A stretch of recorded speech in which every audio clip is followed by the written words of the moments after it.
In the heart of a bustling city in West Africa, where the vibrant colors of life mix seamlessly with the shadows of secrets, lived a woman named Amina. Amina was the epitome of grace and elegance, her beauty only surpassed by the depth of her intelligence and kindness. She was married to a man named Kwame, a successful entrepreneur known for his charm and business acumen. Their marriage, from the outside, seemed like a dream, a perfect match of power and beauty, love and respect. However, beneath the veneer of their seemingly perfect life lay a tapestry of hidden sorrows and unspoken truths. Kwame's frequent travels and late-night meetings had slowly begun to chip away at the foundation of their relationship. Amina, ever the dutiful wife, had initially dismissed her concerns, attributing them to the pressures of Kwame's business endeavors. But the gnawing feeling of unease had grown too strong to ignore. One sultry evening, as the city buzzed with the excitement of the weekend, Amina received an invitation to a grand housewarming party. The invitation came from Kwame himself, who, with a broad smile, told her that a close business associate had recently completed a magnificent mansion and was hosting a celebration to unveil it. Amina, eager to spend time with her husband and perhaps rekindle the warmth of their relationship, accepted the invitation with a hopeful heart. The night of the party arrived, and Amina, dressed in her finest attire, a flowing gown that accentuated her statuesque figure, adorned with intricate beadwork that sparkled in the light. She looked every bit the queen she was, her presence commanding attention and admiration.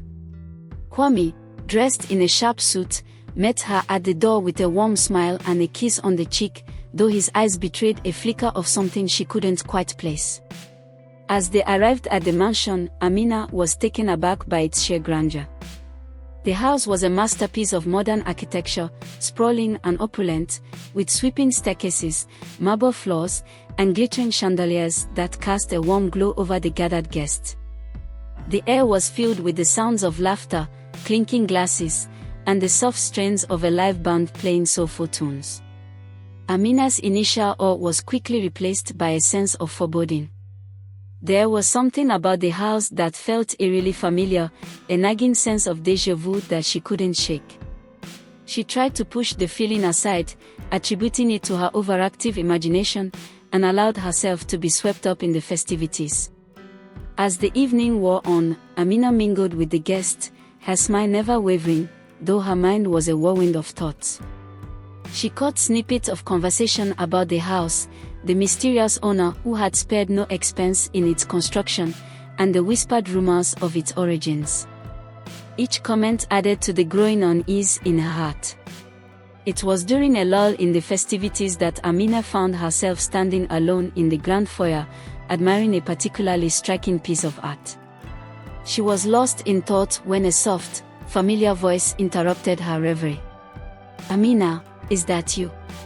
She turned to find herself face to face with Adwa, an old friend from her university days. Adwa was a vivacious woman with a sharp wit and an infectious laugh, and their reunion was a joyous one. They hugged warmly, exchanging pleasantries and catching up on each other's lives. "It's been too long," Adwa said, her eyes twinkling with mischief. "I didn't expect to see you here tonight. Are you here with Kwame?" Amina nodded, her smile faltering slightly. "Yes, he's around here somewhere. He said this was a business associate's housewarming party." Adwa's expression shifted subtly, a flicker of concern crossing her face. "A business associate, you say? Interesting. Have you met the owner yet?" Amina shook her head. "No, I haven't. Do you know who it is?" Adwa hesitated, her gaze drifting toward the grand staircase that led to the upper floors. "Amina, there's something you should know. The owner of this house, well, there's been a lot of talk." Amina's heart began to race. "What kind of talk?" Adwa sighed, taking Amina's hand in hers. "Let's find somewhere quiet to talk." They made their way to a secluded alcove, away from the prying eyes and ears of the other guests. Once they were settled, Adwa took a deep breath and began to speak. "Amina, You know I care about you, and I wouldn't say this if I didn't think it was important. There have been rumors about Kwame. People have seen him with another woman, a much younger woman. She's been spotted at his office, at restaurants, even traveling with him. Amina felt as though the ground had shifted beneath her feet. Adwoa, are you saying that Kwame is having an affair? Adwoa nodded, her expression pained.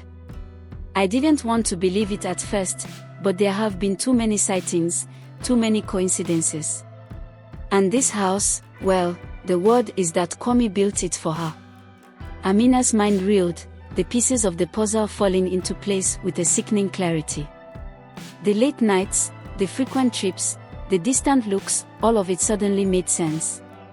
She felt a surge of anger and betrayal, but also a deep, aching sadness. Who is she?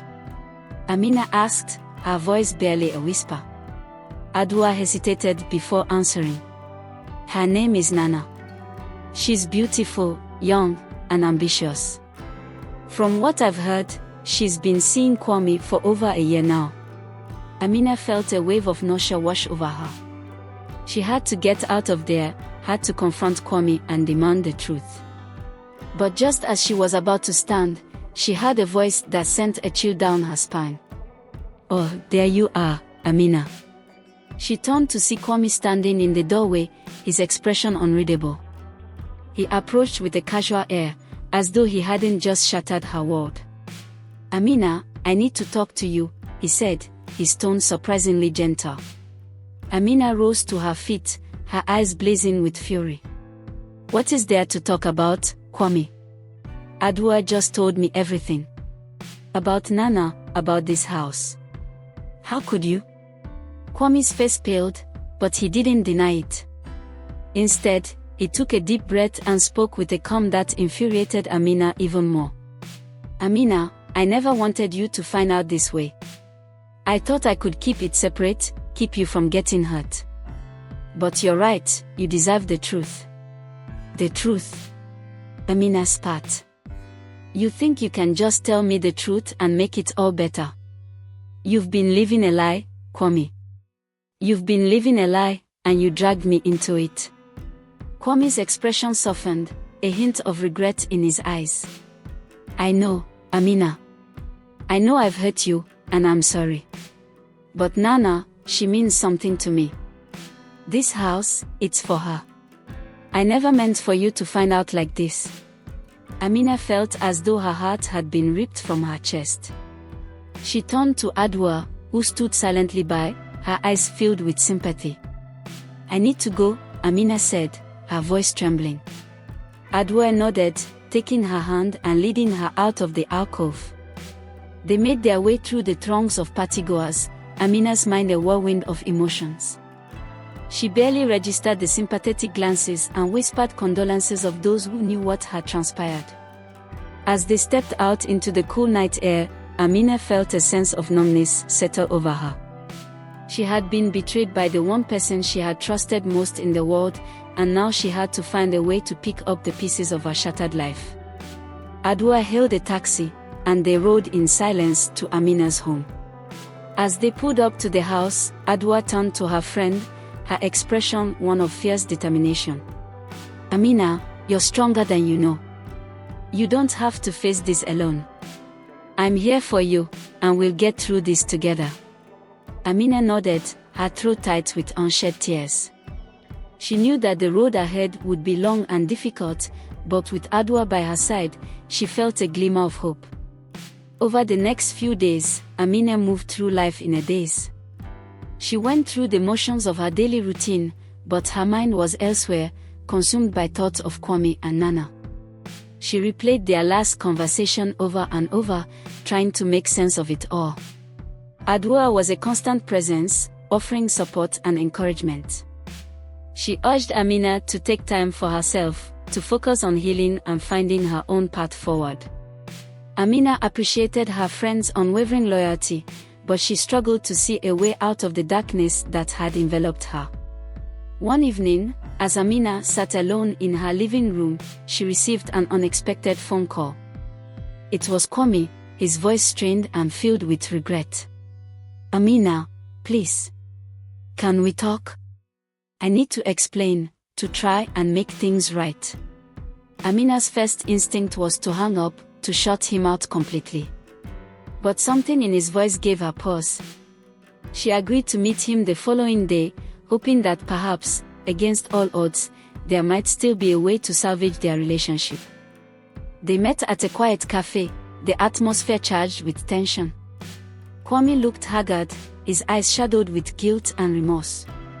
"Amina, thank you for coming," he said, his voice trembling. "I know I've hurt you deeply, and I don't expect you to forgive me. But I need you to understand why I did what I did." Amina remained silent, her expression guarded.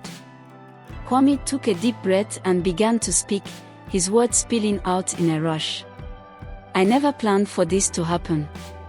When I met Nana, I was drawn to her energy, her passion for life. She reminded me of a part of myself that I thought I'd lost. But as things progressed, I realized that I had made a terrible mistake. I should have ended it, but I was too afraid of the fallout, of hurting you even more."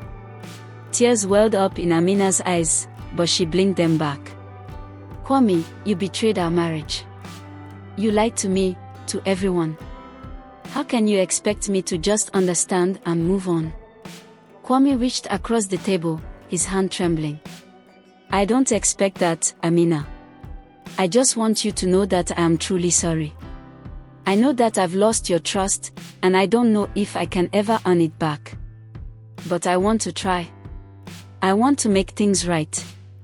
Amina pulled her hand away, her heart heavy with conflicting emotions. "Kwame, I don't know if I can ever forgive you. But I appreciate your honesty. It's a start, but it's not enough." Kwame nodded, his shoulders slumping with defeat. "I understand. I'll give you the space you need. But please, know that I will do whatever it takes to make amends, even if it means letting you go." As Amina walked away from the cafe, she felt a sense of closure begin to settle over her. Kwame's apology didn't erase the pain, but it gave her a sense of clarity.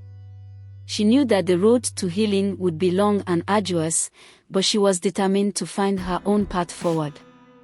In the weeks that followed, Amina focused on rebuilding her life. She threw herself into her work, reconnecting with old friends and exploring new hobbies. She found solace in the simple pleasures of life, the things she had once taken for granted. Adua continued to be a pillar of support, encouraging Amina to embrace her independence and pursue her dreams. With time, Amina began to feel a sense of empowerment, a renewed belief in her own strength and resilience. One sunny afternoon, as Amina strolled through a bustling market, she spotted a familiar face among the crowd. It was Nana, the woman who had unwittingly been at the center of her heartache. Amina's first instinct was to turn away, to avoid a confrontation. But something within her compelled her to approach. "Nana," she called out, her voice steady. Nana turned, her eyes widening in surprise. "Amina. I didn't expect to see you here." Amina took a deep breath, her heart pounding. "I don't blame you for what happened. Kwame made his choices, and so did I. But I need you to know that I won't let this define me." Nana looked down, her expression filled with remorse. "I'm so sorry, Amina. I never wanted to cause you pain. I should have ended things when I realized how serious it was." Amina nodded, her anger slowly giving way to a sense of understanding. "We all make mistakes. But we also have the power to learn from them and grow. I hope you find your own path, just as I am finding mine." With those words, Amina turned and walked away, feeling a weight lift from her shoulders. She had faced her fears, confronted her pain, and emerged stronger on the other side. As the sun dipped below the horizon, casting a warm glow over the city, Amina felt a sense of peace wash over her. She had been through the fire and come out the other side, tempered and resilient. She knew that life would continue to present challenges, but she was ready to face them with courage and grace. And so, with each new day, Amina embraced the journey ahead, her heart open to the possibilities of love, forgiveness, and the boundless potential of a future she would shape with her own hands. Thank you so much for watching. If you enjoyed this story, I'm sure you're going to enjoy our next episode, so don't forget to leave a comment, like, and also subscribe to grow this channel and for more interesting stories. I love you guys.